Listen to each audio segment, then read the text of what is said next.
Kita sudah belajar tentang konsep produk domestik bruto dan konsep produk nasional bruto yang merupakan besaran selama 1 tahun yang PDB adalah produksi barang dan jasa di wilayah Indonesia, sedangkan yang PNB adalah bisa dikatakan produksi kewarganegaraan Indonesia, kewarganegaraan baik orang maupun perusahaan.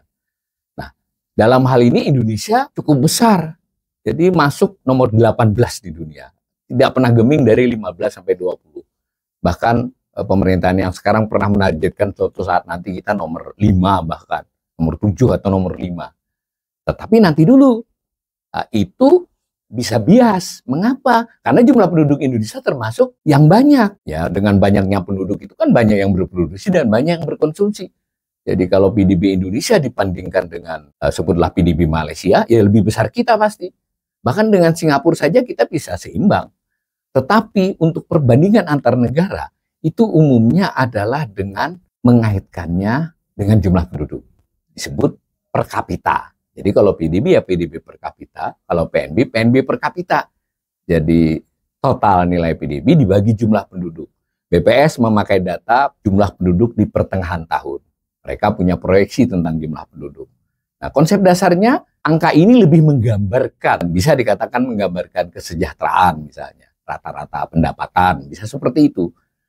Kalau kita lihat PDB kita di tahun 2022, itu di rupiah tadi kita bicara 19.588 triliun.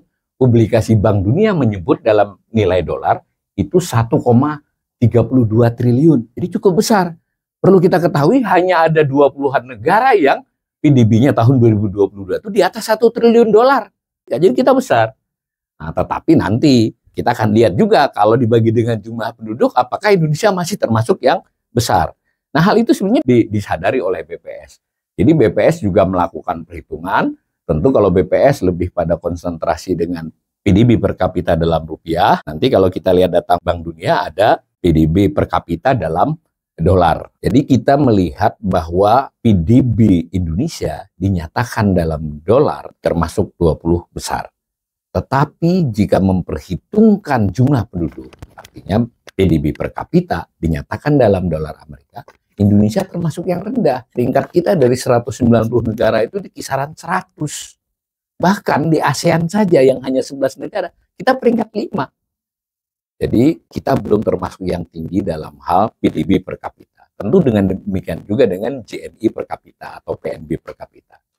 Ini terkonfirmasi pula dengan fakta bahwa PDB per kapita Indonesia itu jauh di bawah rata-rata dunia. Maksudnya rata-rata dunia itu seluruh negara, termasuk Indonesia di dalamnya. Itu tahun 2022 12.688 dolar.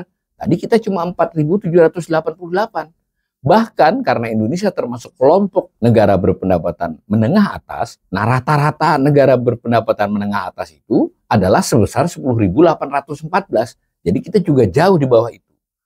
Nah, mari kita lihat juga perkembangan menurut data BPS. Jadi ini paralel. Anda mau pakai data Bank Dunia maupun pakai data BPS, itu hanya ada sedikit-sedikit perbedaan. Karena apa? Karena Bank Dunia memakai data BPS sebenarnya dengan sedikit penyesuaian. Nah, mari kita lihat, pada tahun 2023, PDB per kapita kita adalah hampir 75 juta.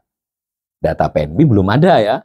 Nah, sementara kalau dilihat 2022, PDB per kapitanya sekitar 71 juta, PNB-nya sekitar 69 juta. Nah, ini kita bisa melihat perkembangan dari tahun ke tahun. Dikaitkan dengan penjelasan kita di bagian terdahulu apa?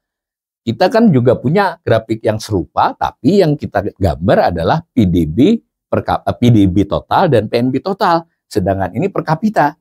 Nah, apa perbedaannya? Di sini ada faktor laju pertambahan penduduk. Jadi tidak hanya PNB dan PDB-nya karena jumlah penduduk yang sebagai pembaginya bertambah, maka dia berpengaruh terhadap PDB, PNB per kapita.